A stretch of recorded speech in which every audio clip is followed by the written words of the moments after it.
games though. Like the match that they KC had against BBL, it was also sort of the same scenario where Levin was dominating. I think, was that the game where no, that was in phase 2. Okay, so that, like, Levin's been playing the Jet and looked a lot more comfortable over on BBL since then, and coming up against him, Martin was doing all right, but again, having that little bit of more tapered performance. So again, we look to Foot and we say, all right, if you have players like Zeus, who, as we said the other day, has this high ceiling but sometimes fails to deliver to that ceiling, that's where there's going to be an opportunity, that's where there's going to be a chance. But failing that, you're looking at somewhere that I think KC can very much thrive going into that.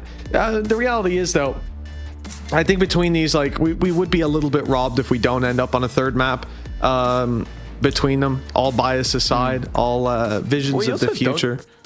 We don't see a lot of Pearl in general. I feel like it's a map that a few teams play and then everyone else bans. Like there's not really too many where it's like, okay, this is a solid middle ground. Whereas for both of these teams, that definitely is the case. Like I said, the last time they played it was against each other.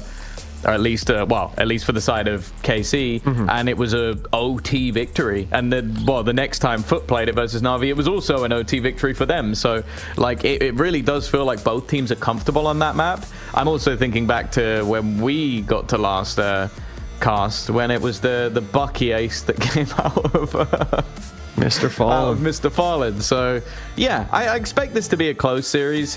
I would be surprised if it doesn't go to 3 maps, if I'm honest. But I think especially with both of these squads, I would lean this more towards Foot, where it's like, when you have the heavy momentum in your favor, which if they get off to a good start, they will, this Foot team can be an incredibly tough one to stop.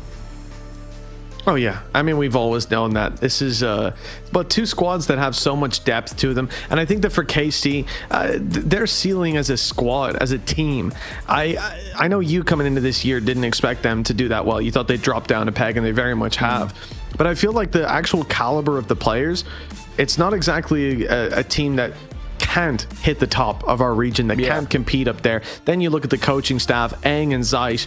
I mean, these guys are big brains within the scene. It's the same sort of scenario where we can see this team heat up as time goes on. We can see that level gradually increase. The question is, have they improved enough here and now? Because ultimately, we can look at this and say, okay, it can be a tight match between these two. But if we want a close BO5, if we want a competitive BO5 tomorrow up against Liquid, who are at the top of their game, well, then we're going to need to see probably a dominant display from one squad, from whichever squad takes that dub.